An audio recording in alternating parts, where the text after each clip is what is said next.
Good Erev Shabbos, everyone. This week's Parsha is out of Noach. In this Parsha, we have an incredible episode, a cataclysmic event that has never been repeated, hopefully will never be repeated. The Pasuk says, Vayar Elokim es haaretz, God saw the earth, v'hinei nishchosa, the land itself was corrupt. Ki hishkis kol basar as darkei al haaretz, because all flesh corrupted its way on the earth. It would seem as though there's two elements here. Number one, the earth was corrupt, and the reason why is because all flesh corrupted its ways. And Rashi tells us, what does it mean, all flesh corrupted its ways? Rashi says that means not just man, but even animals and fowl. They all corrupted their ways. And we also find that they say the earth itself became corrupt, meaning if someone were to plant figs, it would come out pomegranates or who knows what. The earth itself was not responding in the normal pattern with which it was created. And therefore, as God says to Noach, Kates called Basa Bolafonai, the end of all flesh has come before me. There is absolutely no options available for this generation. And Noach, I'm going to ask you to spend 120 years constructing this massive ark. And people will come and they'll be seeing and asking, what are you doing? And you'll be able to explain to them, communicate with them. And knowing that you are an intelligent, rational, brilliant, righteous man, perhaps they'll take your words to heart that you're building this ark because God says he's going to bring a deluge that will destroy all life. This is their final opportunity. And as we know, they did not heed the word of Noach. As a matter of fact, as the Talmud says, they stated, if we see that the rain is going to come as you predict, not only are we not going to repent, but we will destroy the ark and see that you are destroyed with us. Such was the nature of man at that point in time. That man can become corrupt, this is no mystery to us. But how is it possible that the land, the animals, the fowl, how do they become corrupt? They don't have an evil inclination. They don't have desire like a human being does. They don't have a free will to make choices. How is it that the animal life, all flesh becomes corrupt? And even more so, the earth is inanimate. How does that become corrupt? We find that after the flood, when God tells Noah and his family that they should leave the ark, that Noach builds an altar of sacrifice. He takes from some of the kosher animals and he brings offerings unto God, expressions of gratitude for saving their lives. And it says that God finds this act to be very pleasing. And God takes an oath. And he says, no longer will I curse the earth on behalf of man, ki yetzer lev ha'adam ra min ha'urav, for the inclination of man's heart is evil from his youth. And I will no longer afflict all life as I have done. This is God's oath that never again will there be such a catastrophe. The Kli Yakar asks a question and says, that he doesn't understand. The verse says, I will not bring curses on the earth anymore because the inclination of man's heart is evil from his youth. Is that a reason not to bring consequences? On the contrary, because man's inclination is bad and evil from his youth, and man does not discipline himself, that is a reason why man should be subject to the consequences. And as a matter of fact, at the end of last week's Parsha, it states, Vayar Hashem, and God saw, Rabba Ras Ha'odam Ba'aretz, the evil of man was increasing in the earth. V'chol Yetzer Machshavos Libay, and the inclination of every thought that man had, Rak Ra Kol Hayoim, was only evil all day. So we see that it was man's evil thoughts as a result of his inclination, the evil inclination that was dominating man. That was the reason for the decree of the flood.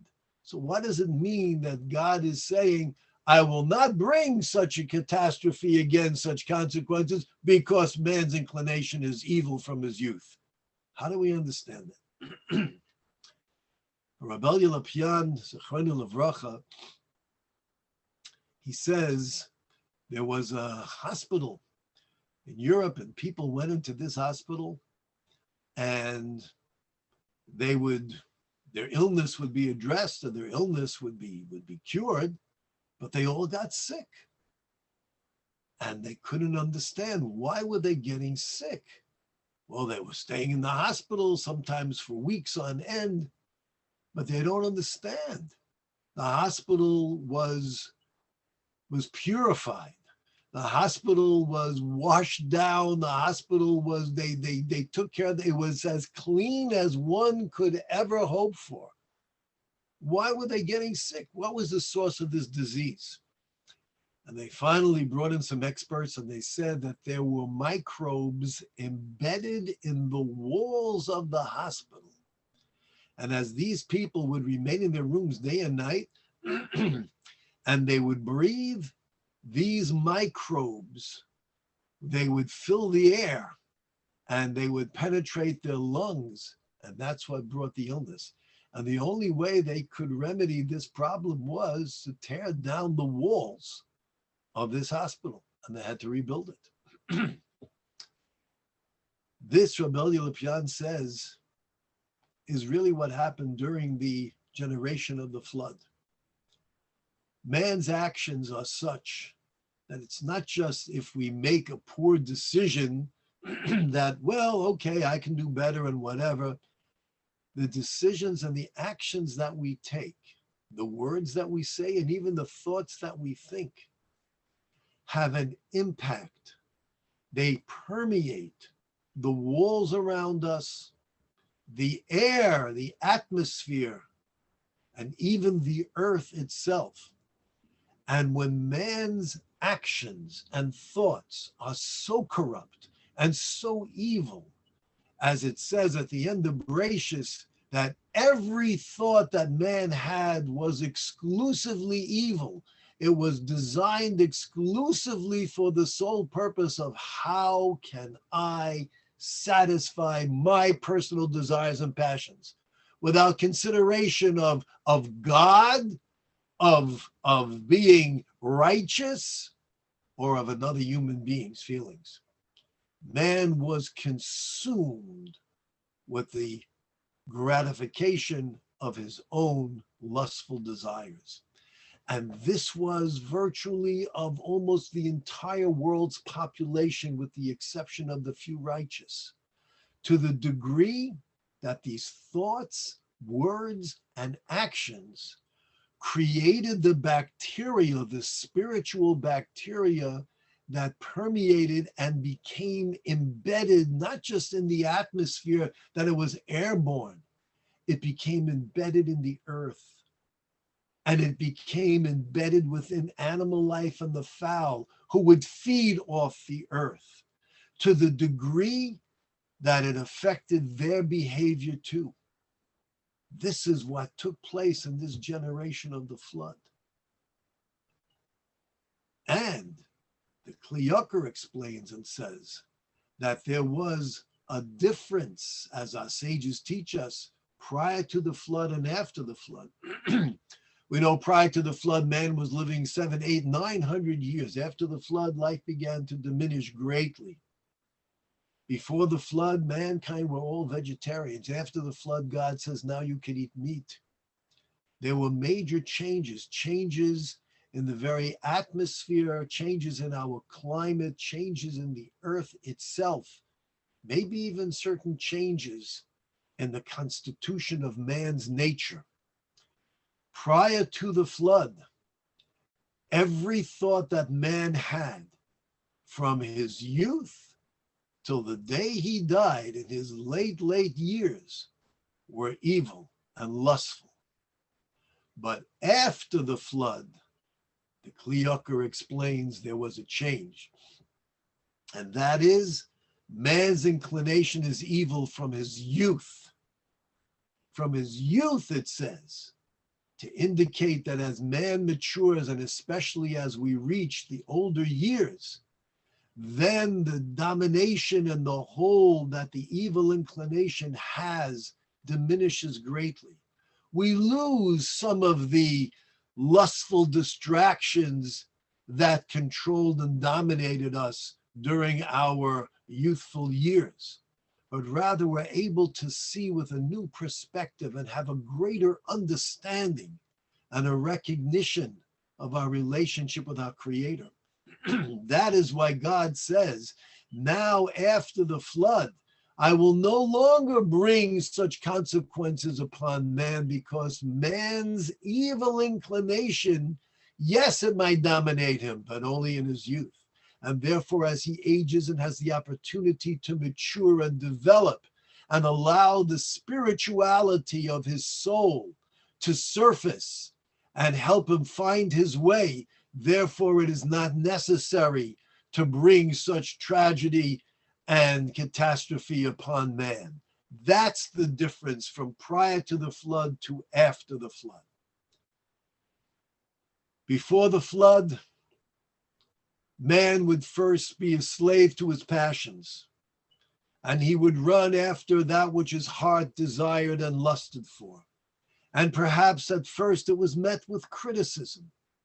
But then as man became weak, and it was commonplace to see individuals running after their desires and their passions and lascivious behavior, then it was no longer something to be ashamed of, but rather it was something which was accepted. This is accepted behavior. Look how many people participate. And then after a while, it was not only accepted behavior, but it became almost the law of the land, that this is natural and it's normal and it's appropriate.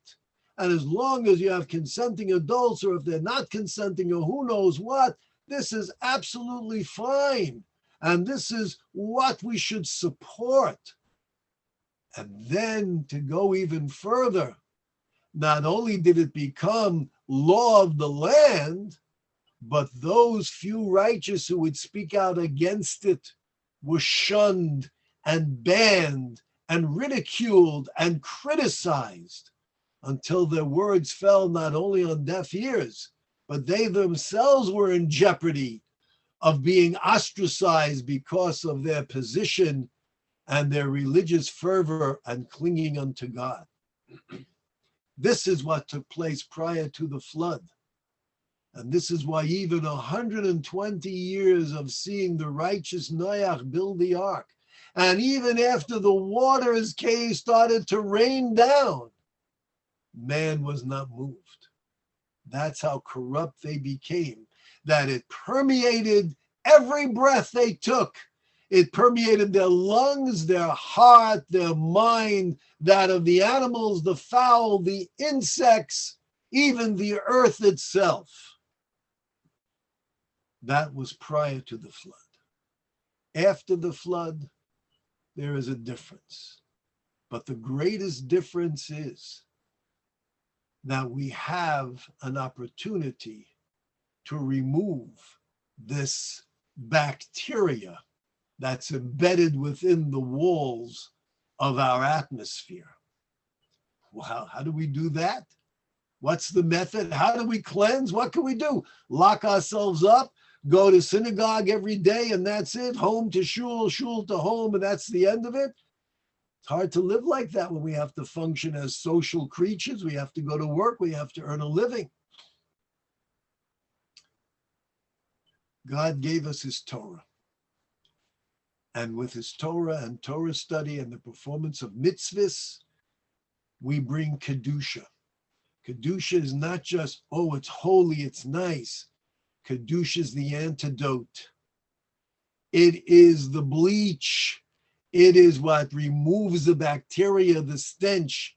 It is what can cause a person who takes time to study some Torah, their mind is expanded. Their perspective grows. They have a whole new view on everything in their lives and their purpose. And it changes slowly, changes them, it changes their household, it changes their environment. We can affect a change. Even in this world and this society that we live in which religious people are scorned and we're ridiculed and we're not progressive enough with what's happening in our modern society, if we nevertheless seize and cling to the opportunity of God's Torah study and mitzvahs, not only can we have a clear path for ourselves, but we can actually impact on our entire environment. We don't have to break down the walls of that hospital or whatever building or surrounds us that's embedded with the microbes and bacteria. We can cleanse it with Torah and mitzvahs. Stay healthy, stay safe, and stay Jewish. Have a wonderful Shabbos.